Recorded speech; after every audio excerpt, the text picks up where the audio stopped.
Buxoroda Tojikistonga yo'lga chiqqan avtobus ag'darildi. 9 kishi yaralandi, biri o'ta og'ir holatda. 19 avgust kuni Jondor tumanidan o'tuvchi A380 avtomobil yo'lining 368 kilometrida harakatlanib borayotgan Tojikiston fuqarosi Alijon Afg'onovga tegishli bo'lgan Mercedes-Benz Sprinter rusumli mikroavtobus ag'darilib, yo'l transport hodisasi ro'y bergan. Bu haqda Daryo'ga Buxoro viloyati Ichki ishlar boshqarmasi matbuot xizmati ma'lum qildi. Hodisaga mikroavtobusning orqa o'ng shinasi yorilib ketishi sabab sifatida ko'rsatilmoqda. Avtobus salonida 2 nafar haydovchi hamda 16 nafar yo'lovchi bo'lgan. Yo'l transport hodisasi soat 14:55 da sodir bo'lgan. Respublika shoshilinch tibbiy yordam ilmiy markazi Buxoro filialiga xabar berilgach, soat 15larda 8 ta tez yordam mashinasi yo'lga chiqqan. Jondor tumanidan o'tuvchi A380 avtomobil yo'lida nosozlik borligi sabab avtohalokat sodir bo'lgan 60 km uzoqlikdagi masofaga tez yordam mashinasi soat 15:30 larda yetib borgan. Avtobusda bo'lgan 18 kishining 8 nafari yengil va 1 nafar o'ta og'ir jarohat olgan.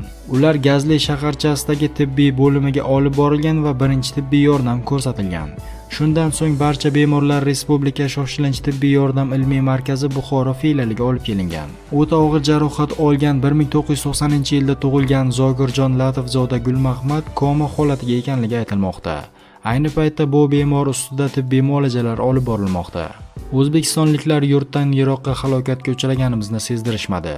Bugun avtohalokatda o'ta og'ir jarohatlangandan bir sherigimizdan tashqari hammamiz Tojikiston sari yo'l olyapmiz. O'zimiz uchun alohida mikroavtobus, yuklarimiz uchun alohida avtomashina ajratilib, Tojikiston chegarasigacha yo'l patrul xizmati ham yo'lga qo'yildi.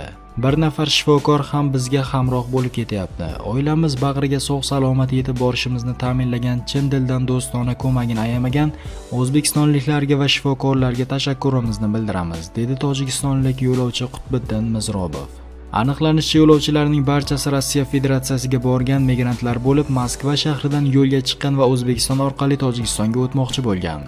Holat yuzasidan viloyat Ichki ishlar boshqarmasi huzuridagi tergov boshqarmasi tomonidan Jinoyat kodeksining 266-moddasi 1-qismi bilan jinoyat ishi qo'zg'atilgan va tergov harakatlari olib borilmoqda. Eslatib o'tamiz, oldinroq ham shu tuman hududidan o'tuvchi yo'lda Qozog'iston fuqarosi boshqargan avtobus ag'darilgan va bir kishi halok bo'lgan edi.